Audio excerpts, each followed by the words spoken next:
నమస్తే. Welcome to our channel. నేను సిరి.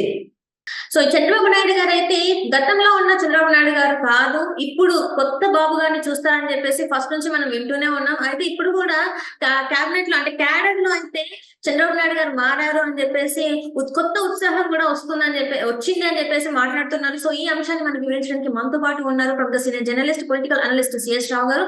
నమస్కారం సార్. నమస్తే. సార్ ఇప్పుడు చూస్తున్నట్టయితే బాబు గారు మారారు అంటే క్యాడర్‌లో కూడా కొత్త ఉత్సాహం వచ్చిందని చెప్పేసి మనకి వార్తలొస్తున్నాయి. కొత్త ఉత్సాహం అంటే ఇంతకుముందు బాబు కాదు, ఇప్పుడు కొత్త బాబుని చూస్తున్నాము అని చెప్పేసి కూడా అంటున్నారు. ఇందులో అంటే కొత్త బాబు గారు అంటే ఏంటి సార్? ఒకటేందంటే చంద్రబాబు నాయుడు అధికారంలోకి వచ్చిన తర్వాత ఆయనలో మార్పు ఏమన్నా వచ్చిందా? గతంలో మాదిరిగానే ఉంటాడా చంద్రబాబు నాయుడు? అంటే చంద్రబాబు నాయుడు గతంలో మాదిరిగా ఉండరు ఈసారి. ఖచ్చితంగా ఆయన జైలుకి పోయొచ్చిన తర్వాత 53 రోజులు రాజమండ్రి సెంట్రల్ జైల్‌లో ఉన్న తర్వాత ఆయనలో చాలా మార్పొచ్చింది. ఆయన మారతారు అనేటువంటి ఒక అభిప్రాయం తెలుగుదేశం పార్టీలో ఉంది. ఖచ్చితంగా మారారు. ఈసారి గతంలో లాగా ఆయన పరిపాలన ఉండదు. ఈసారి కార్యకర్తలకు, క్యాడర్‌కు న్యాయం చేస్తారు. ఇలాంటి అభిప్రాయం ఆయన మీద ఉంది. దానికి తగిన విధంగానే ఆయన తాజాగా శనివారం రోజు మాట్లాడుతూ నామినేటెడ్ పోస్టులు ఏవైతే ఉన్నాయో వాటన్నిటిని కూడా ఇమ్మీడియేట్‌గా ఫిలప్ చేస్తానని చెప్పి ఆయన చెప్పారు. ఎందుకు చెప్పారనంటే వాస్తవంగా చంద్రబాబు నాయుడు 95 నుంచి ముఖ్యమంత్రిగా ఉన్నారండి 2004 వరకు. 2014 నుంచి 2019 వరకు ఉన్నారు. ఆ పీరియడ్‌లో నామినేటెడ్ పోస్టులని వెంటనే ఇవ్వలేదు. వెంటనే భర్తీ చేయలేదు. ఆయన పూర్తి స్థాయిలో భర్తీ కూడా చేయలేదు. ఆయన చివరి నిమిషంలో ఇంకా అధికారం నుంచి దిగిపోయేటప్పుడు చివరి 2 సంవత్సరాలు లేదంటే 1 సంవత్సరం ముందు అలా భర్తీ చేశారు తప్పితే అధికారంలోకి రాగానే భర్తీ చేయలేదు. ఒకటి. రెండేంటంటే ఆయన ఈసారి ఇప్పుడే స్టార్టింగ్ లోనే భర్తీ చేస్తానన్నారు. కొన్ని వందల నామినేటెడ్ పోస్టులు ఉన్నాయి.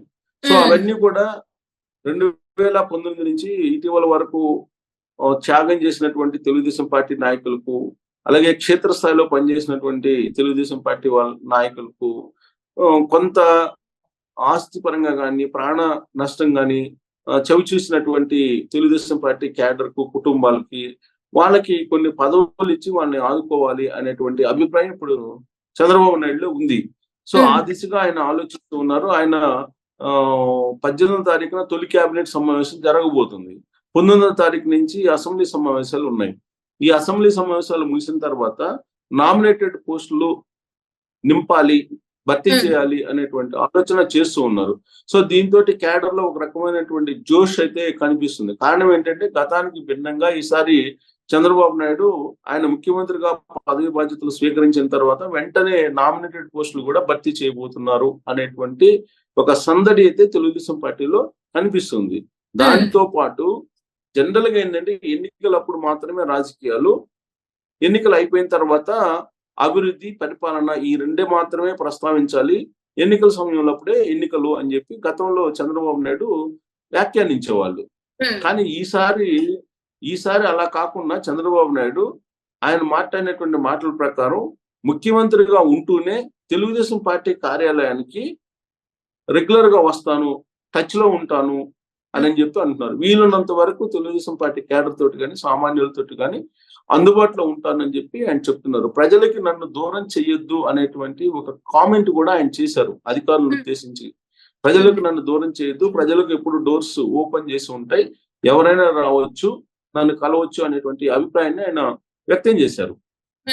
అంటే తెలుగుదేశం పార్టీ తోటి ఆయన తెలుగుదేశం పార్టీని బలోపేతం చేసేందుకు 2029 దిశగా తెలుగుదేశం పార్టీని మరింతగా ఇప్పుడు కన్నా కూడా బలోపేతం చేసేందుకు ప్రయత్నం చేస్తున్నారు అనిపిస్తుంది. కారణం ఏంటంటే ఆయన ఇచ్చినటువంటి స్టేట్మెంట్ ముఖ్యమంత్రిగా ఉంటూ కూడా తెలుగుదేశం పార్టీ కార్యాలయానికి రెగ్యులర్ గా వస్తానని చెప్పారు. గతంలో ఆయన ముఖ్యమంత్రిగా ఉన్నప్పుడు 1995 నుంచి 2004 మధ్యలో గాని లేదా 2014 నుంచి 2019 మధ్యలో గాని ముఖ్యమంత్రిగా ఉన్నప్పుడు ఆయన తెలుగుదేశం పార్టీకి సంబంధించినటువంటి రాజకీయపరమైనటువంటి విషయాల్లో పెద్దగా ఆయన ఇన్వాల్వ్ కాల. అంటే ఆయన మీటింగ్లు పెట్టడం, తర్వాత క్యాడర్తో మాట్లాడటం, లీడర్లతో మాట్లాడటం ఇలాంటివి చేయలేదు.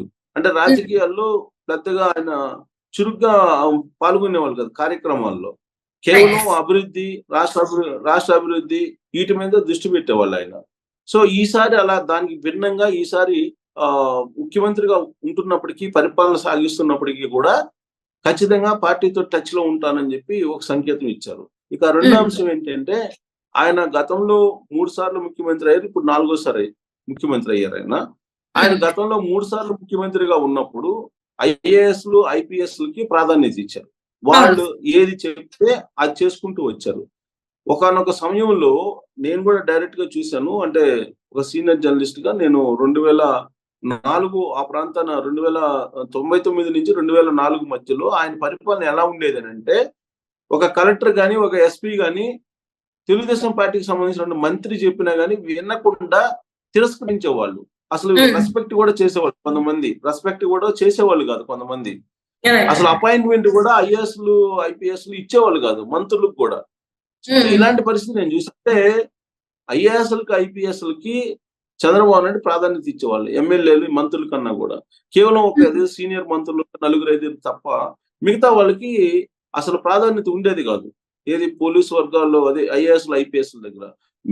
ప్రధానంగా ఏదైనా సరే ప్రజలకు ప్రజలకు ఏదైనా చేయాలి, సేవ చేయాలి, లేదంటే ప్రజలకు ఏదన్నా అవసరాలు తీర్చాలంటే కనుక ఎగ్జిక్యూటివ్ సిస్టమ్ అనేది ఖచ్చితంగా ప్రజలు ఎవరైతే ఎమ్మెల్యేలు ఉన్నారో మినిస్టర్లు ఉన్నారో వాళ్ళకి లైసెన్సింగ్ ఉండాలి ఎగ్జిక్యూటివ్ సిస్టమ్ ని. ఇప్పుడు జగన్మోహన్ రెడ్డి 2019లో అధికారంలోకి వచ్చిన తర్వాత ఒక ప్రైవేట్ సైన్యం మాదిరిగా ఐఏఎస్ ఐపీఎస్ కొంతమందిని మెజారిటీ మార్చేసుకున్నాడు ఆయన. మార్చేసుకొని అసలు ప్రైవేట్ లిమిటెడ్ కంపెనీ లాగా ప్రైవేట్ సైన్యం లాగా నడిపాడు. దాంతో రూల్ ఆఫ్ లా లేదనేది రాష్ట్రంలో బాగా వెళ్ళిపోయింది. అసలు రాష్ట్రంలో వెళ్ళిపోవడం కాదు, సుప్రీంకోర్టుకి హైకోర్టు రిటైర్డ్ జడ్జి లెటర్ రాశాడు. ఆంధ్రప్రదేశ్ లో రూల్ ఆఫ్ లా లేదు, ఎప్పుడు ఎవరిని ఇళ్లలోకి వచ్చి బెడ్రూమ్ లోకి వచ్చి తీసుకెళ్తారో తెలియట్లేదు, ఆందోళనగా ఉందని చెప్పేసి ఆ రోజు హైకోర్టు జడ్జిగా ఉండి తర్వాత రిటైర్ అయినటువంటి రాకేష్ శర్మ పేరుంది. ఆయన ఆల్రెడీ చెప్పేశారు, ఆల్రెడీ అఫీషియల్ గా సుప్రీంకోర్టుకి లేఖ రాశాడు. సో అలాంటి పరిస్థితి జగన్మోహన్ రెడ్డి అంటే ఎక్స్ట్రీమ్ అనమాట. చంద్రబాబు నాయుడు ఏమో ఫుల్ గా ఫ్రీడమ్ ఇచ్చారు ఐఏఎస్ ఐపీఎస్లకి, జగన్మోహన్ రెడ్డి ఏమో ఆయన తొత్తులుగా మార్చేసుకున్నాడు ఐఏఎస్ ఐపీఎస్. సో రెండూ మంచిది కాదు. అటు జగన్మోహన్ రెడ్డి చేసింది మంచిది కాదు, చంద్రబాబు నాయుడు చేసింది మంచిది కాదు. ఎగ్జిక్యూటివ్ సిస్టమ్ అనేదాన్ని ప్రాపర్ గా ఉపయోగించుకోవాలి. అలా అని చెప్పేసి ప్రజాస్వామ్యంలో ప్రజాప్రతినిధులకు తెలిసినంతగా క్షేత్రస్థాయి సమస్యలు ఐఏఎస్ ఐపీఎస్లకు తెలియవు. ఎందుకంటే వాళ్ళు 4 గోడల మధ్య ఉంటారు. సో ప్రజా సమస్యలు తీర్చడానికి ప్రజాప్రతినిధులు ఉంటారు. ఎంపీలు కానీ ఎమ్మెల్యేలు కానీ జడ్పీటీసీలు కానీ ఎంపీటీసీలు కానీ సర్పంచులు కానీ వీళ్ళందరూ ఉంటారు. వాళ్ళు ఇచ్చేటువంటి సమస్యలు గ్రౌండ్ స్థాయిలో ఏవి ఉన్నాయి అనేది వాళ్ళకి తెలుస్తుంది, అవగాహన పూర్తి స్థాయిలో ఉంటుంది. సో కాబట్టి ఎమ్మెల్యేలకు మినిస్టర్లకు ప్రాధాన్యత గతంలో ఇచ్చేవాళ్ళు కాదు, కానీ ఈసారి మాత్రం ఖచ్చితంగా ఎమ్మెల్యేలకు మినిస్టర్లకు ప్రాధాన్యత ఇచ్చేలాగా ఐఏఎస్ ఐపీఎస్ని కొంచెం కంట్రోల్లో పెట్టి, కంట్రోల్ అంటే ఐ మీన్ చెలరేగిపోకుండా. గతంలో చంద్రబాబు నాయుడు టైంలో చెలరేగిపోయారు ఐఏఎస్ ఐపీఎస్ లు. లాస్ట్ కి ఏ పరిస్థితి వచ్చిందంటే ఒక ఉదాహరణ చెప్తాను నేను. గుంటూరు జిల్లాలో మాచర్ల జూలకంటి బ్రహ్మారెడ్డి అని ఇప్పుడు ఎమ్మెల్యేగా గెలిచారు. వాళ్ళ మదర్ అప్పట్లో ఎమ్మెల్యేగా ఉండేవాళ్ళు. అప్పుడు ఫ్యాక్షనిజాన్ని రూపుమాపండి, రౌడీజాన్ని రూపుమాపండి అని చెప్పి చంద్రబాబు నాయుడు ఆదేశాలు ఇస్తే, ఇప్పుడు పిఎస్ఆర్ ఆంజనేయులు అంటే ఇంటెలిజెన్స్ చీఫ్ గా ఉన్నారు జగన్మోహన్ రెడ్డి టైంలో. ఆయన గుంటూరు డార్మెటరీ తీసుకొచ్చి వాళ్ళందరినీ కూడా కౌన్సిలింగ్ చేశారు, 3rd డిగ్రీ ప్రయోగించారు. 3rd డిగ్రీ తెలుగుదేశం పార్టీ వాళ్ళ మీద, తెలుగుదేశం పార్టీ గవర్నమెంట్ ఉంది, తెలుగుదేశం పార్టీ వాళ్ళనే కొట్టారు. ఒక అప్పుడు ఆ రోజున ఎస్పీగా ఉన్నాడు ఆయన. అంటే జగన్మోహన్ రెడ్డి ఏమో వాళ్ళని లొంగ తీసుకున్నాడు, చంద్రబాబు నాయుడు ఏమో వాళ్ళకి ఫ్రీ హ్యాండ్ ఇచ్చారు. ఫ్రీ హ్యాండ్ ఇవ్వడంతో వాళ్ళు వెస్టర్న్ ఇంట్రెస్ట్లతోటి కొంతమంది ఏం చేశారంటే తెలుగుదేశం పార్టీ వాళ్ళనే టార్గెట్ చేశారు. సో ఇలాంటి పరిస్థితి ఉండకూడదు అనేది చంద్రబాబు నాయుడు ఈసారి చెప్తున్నారు. మరి ఆయన ఎలా చేస్తారో అనేది ఇంకా మనం చెప్పలేము, ఎందుకంటే ఇప్పుడే స్టార్ట్ అయింది, 1 వీక్ అయింది స్టార్ట్ అయ్యి ఆయన పరిపాలన. సో ఆయన ఎలా చేస్తారు, ఈసారి గతంలో మాదిరిగా చేస్తారా, మరి ఈసారి భిన్నంగా చేస్తారా అనేటువంటిది వినిపిస్తుంది. అయితే గతానికి భిన్నంగా ఉంటుంది అని చెప్పి చెప్పడానికి కొన్ని ఉదాహరణలు ఉన్నాయి. ఇప్పుడు ఆయన ముఖ్యమంత్రి కాగానే ప్రమాణ స్వీకారం చేయగానే తిరుమల వెళ్ళి అక్కడ శ్రీవారి దర్శనానికి వెళ్ళినప్పుడు అక్కడ జేఈఓగా ఉన్నటువంటి అతను వచ్చి ఆయనకి ఏదో బొకే ఇవ్వబోతున్నప్పుడు కొంత అసహనం ప్రదర్శించారు. ఆ తర్వాత ఆ తర్వాత ఆయన శ్రీవారి దర్శనం అయిపోయిన తర్వాత సచివాలయానికి వచ్చారు. సచివాలయానికి వచ్చినప్పుడు అవినీతి పరులు, అవినీతి ఆరోపణలు ఎదుర్కొంటున్నటువంటి ఐఏఎస్లు, ఐపీఎస్లు కొంతమంది ఆయనకు అభినందనలు తెలపడానికి వచ్చినప్పుడు ఆయన బొకే కూడా టచ్ చేయలేదు వాళ్ళది. బొకే తీసుకోవడానికి కూడా ఇష్టపడలేదు. అంటే ఆ బొకే కూడా అవినీతి సొమ్ముతో కొనుక్కొచ్చిన డబ్బే కదా అనేటువంటి యాంగిల్లో ఆయన ఆ బొకేలను కూడా టచ్ చేయలేదు. అంటే ఎవరు జగన్మోహన్ రెడ్డి తోటి కలిసి అవినీతికి పాల్పడ్డారు, అక్రమాలకు పాల్పడ్డారు, ఎవరు నిజాయితీగా పనిచేశారు అనేది చంద్రబాబు నాయుడుకి అవగాహన ఉంది. ఐఏఎస్లు, ఐపీఎస్ల మీద, అధికారుల మీద. ఐఏఎస్లు, ఐపీఎస్లే కాదు, కీలకమైనటువంటి అధికారులు ఇప్పుడు డిపార్ట్మెంట్లకు సంబంధించి కీలకమైనటువంటి అధికారులు ఉన్నారు. వాళ్ళందరూ కూడా ఎవరు ఏంటి అనేది తెలుసు. అందుకే రాబోయేటువంటి 1 or 2 weeks లో, లేదంటే అసెంబ్లీ సమావేశాలు ముగిసిన తర్వాత భారీ ఎత్తున బదిలీలు కూడా ఉండేటువంటి అవకాశం ఉంది అధికారులకు సంబంధించి. సో కాబట్టి గతానికి భిన్నంగా ఈసారి చంద్రబాబు నాయుడు పరిపాలన ఉంటుంది అని చెప్పడానికి ఇంకోటి ఏంటంటే క్యాబినెట్ లో యువతకు ప్రాధాన్యత ఇచ్చారు. సో 17 మంది కొత్త వాళ్ళని తీసుకున్నారు. వాళ్ళలో 9 మంది ఫ్రెష్ గా గెలిచినటువంటి వాళ్ళు, అంటే సింగిల్ టైం ఎమ్మెల్యేగా గెలిచినటువంటి వాళ్ళు ఉన్నారు. గతంలో అలా కాదు, చంద్రబాబు నాయుడు సీనియర్లకే ప్రాధాన్యత ఇచ్చేవాళ్ళు. జూనియర్లకి అంటే 1 సారి 2 సార్లు ఎమ్మెల్యే గెలిచినటువంటి వాళ్ళకి అవకాశం ఇచ్చేవాళ్ళు కాదు. కానీ ఈసారి సింగిల్ టైం అంటే ఒకేసారి ఎమ్మెల్యే కొత్తగా ఎమ్మెల్యే గెలిచిన వాళ్ళు 9 మంది ఉంటే అసలు ఇప్పటి వరకు క్యాబినెట్ లో చేయనటువంటి వాళ్ళు 17 మంది ఉన్నారు. అంటే ఇది ఒక మార్పు.